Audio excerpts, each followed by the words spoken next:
And then, of course, we have my favorite person, Ridwan T, who has to, of course, come out and talk absolute rubbish. In fact, I'm going to stop ordering Sina Harian because they keep carrying these articles and they keep giving him space. But the problem is that look at the thinking. That extreme racism that he exhibits is still going on. He's still allowed space in a major newspaper in this country. Utusan carries on with its extremism as well. You may say ignore, but there are many people who don't ignore. So a stand has to be taken by the media, I'm not saying don't shut them up, like Perkasa, etc. I'm not saying shut them up, because that's freedom of speech. But I think there has to be a limit. I actually would advocate legislation against hate speech, like they do have in the UK. That's something we should look at. And in fact, NUCC, to their credit, came out with very, very comprehensive draft legislation, which was put on the back burner. By the way, that's another organization that has, they do really good work.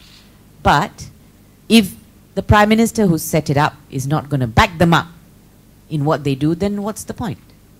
But nevertheless, that work must continue. Now, I'm finishing. We have sat on Human Rights Council, okay, twice. We're now on the, we are now a non-permanent member of the Security Council.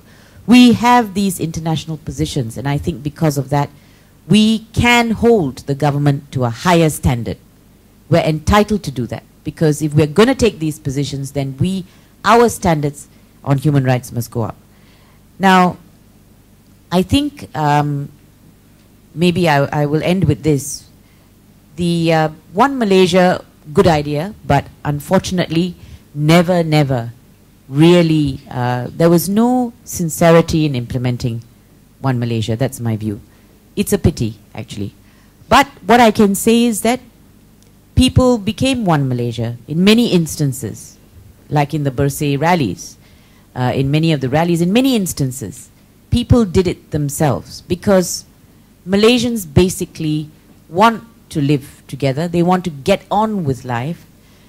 They want to actually just earn a living, look after their families. They don't want to have to be bothered with government and so on, and constantly watching and, watching the EC and watching the government and watching all these public bodies to make sure they do their work.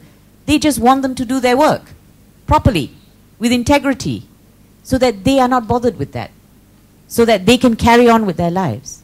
Similarly with issues of racism, the ordinary Malaysians are sick of it, are absolutely sick of it, which is why they are actually stepping up and doing something.